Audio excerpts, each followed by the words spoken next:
Why New Zealand is thriving in 2025. In 2025, New Zealand continues to stand out as one of the most attractive countries to live in, offering both economic strength and a high quality of life. Several key factors explain why it remains a thriving and resilient nation. 1. Stable and resilient economy. New Zealand has weathered global economic challenges with steady GDP growth, supported by strong sectors such as agriculture, renewable energy, tourism, and technology. This stability provides a solid foundation for both businesses and individuals. 2. High quality of life.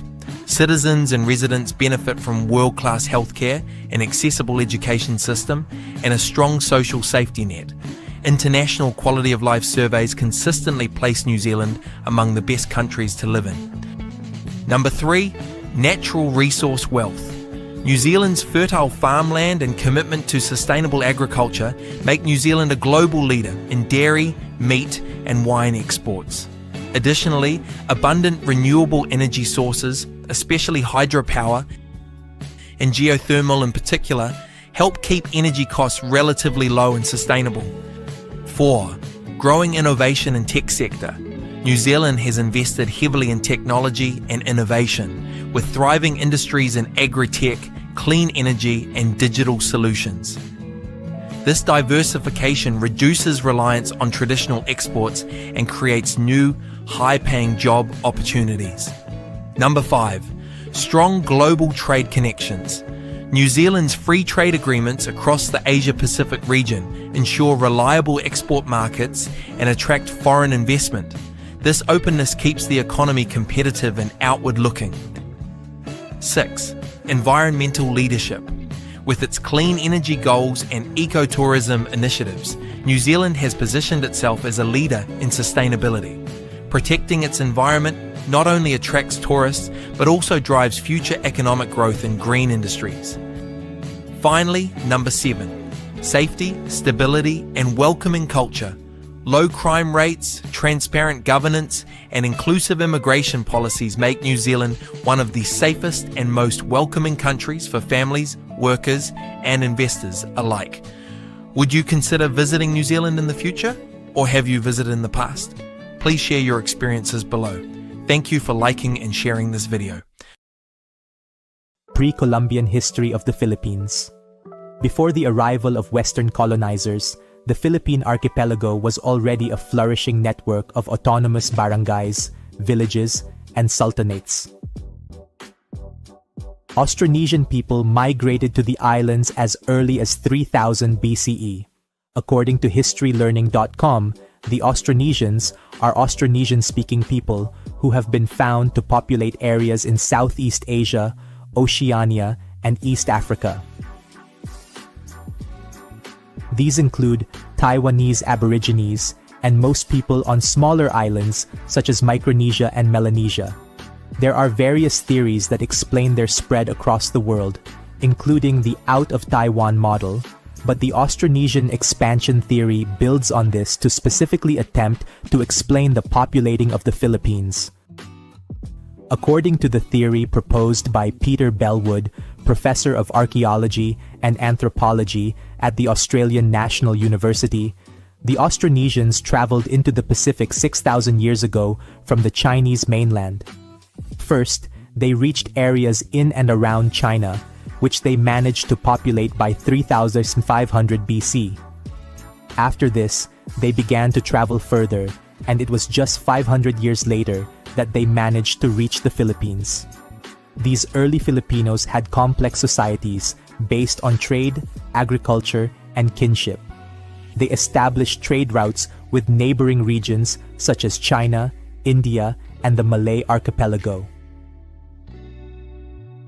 By the 10th century, the islands were already part of regional trade networks, as evidenced by Chinese records referring to a place called Mai, believed to be Mindoro.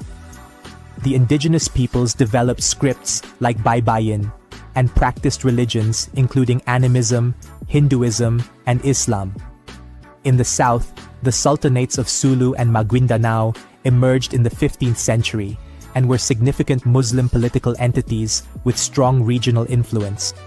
Colonization and the Spanish era, 1565 to 1898. Ferdinand Magellan arrived in the Philippines in 1521, marking the beginning of Spanish interest in the archipelago. Formal colonization began in 1565 with Miguel López de Legazpi's expedition. Spain ruled for more than 300 years, naming the islands Las Islas Filipinas in honor of King Philip II. Spanish colonization brought Christianity, which now remains the dominant religion, as well as the introduction of European-style governance, education, and architecture. However, Spanish rule also saw harsh treatment of the local population, forced labor, and the exploitation of resources.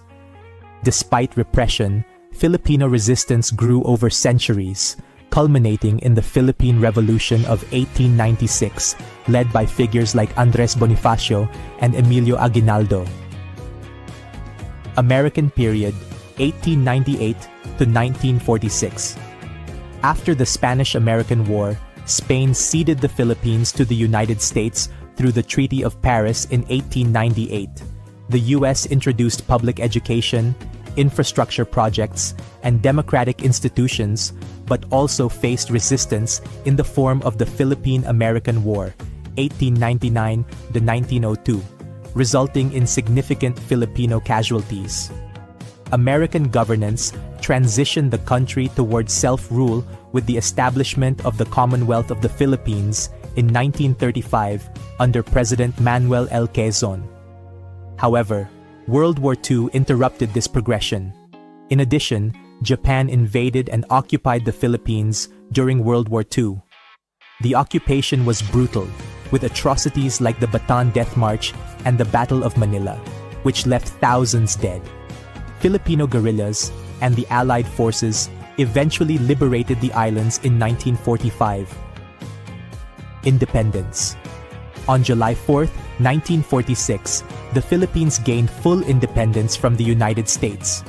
Manuel Roxas became the first president of the newly independent Republic of the Philippines.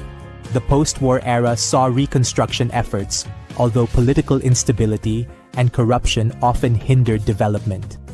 One of the most tumultuous periods in Philippine history was under President Ferdinand Marcos, who declared martial law in 1972.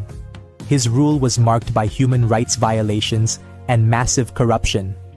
Marcos was eventually overthrown in 1986 through the People Power Revolution, ushering in a new democratic era led by President Corazon Aquino.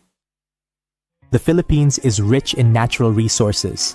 It is one of the world's top producers of nickel, copper, and gold. Its agricultural products include coconuts, rice, bananas, and pineapples, and it has access to marine resources, thanks to its extensive coastline and location within the Coral Triangle. The country also has significant potential for renewable energy, especially geothermal and hydroelectric power. Forests, once abundant, have been depleted due to deforestation, but reforestation efforts are ongoing. As of 2025, the Philippines maintains a mixed economy that is one of the fastest growing in Southeast Asia. Current demographics. As of 2025, the Philippines has a population of approximately 115 million, making it the 13th most populous country in the world. Key demographic features include young population, median age is around 25 years, and a very high literacy rate, above 96%. Its ethnic groups are predominantly Austronesian, Tagalog, Cebuano, and Ilocano, with minorities including Chinese, indigenous Lumad and Aita peoples, and Muslims, Moros, in Mindanao. About 80% are Roman Catholic, 10% Protestant, 6% Muslim. Urban migration has led to the rapid growth of cities like Metro Manila, Cebu, and Davao. The Philippines is known for its natural beauty and draws millions of tourists annually. Top destinations include Boracay for its white sand beaches and nightlife, Palawan for its pristine islands, limestone cliffs, and the Puerto Princesa underground river. tourists enjoy Cebu for its historic sites, beaches, and diving spots, and Bohol for its chocolate hills and tarsiers. Ecotourism, diving, and cultural festivals are significant attractions. Post-pandemic recovery in tourism has been strong, supported by government campaigns and infrastructure investments.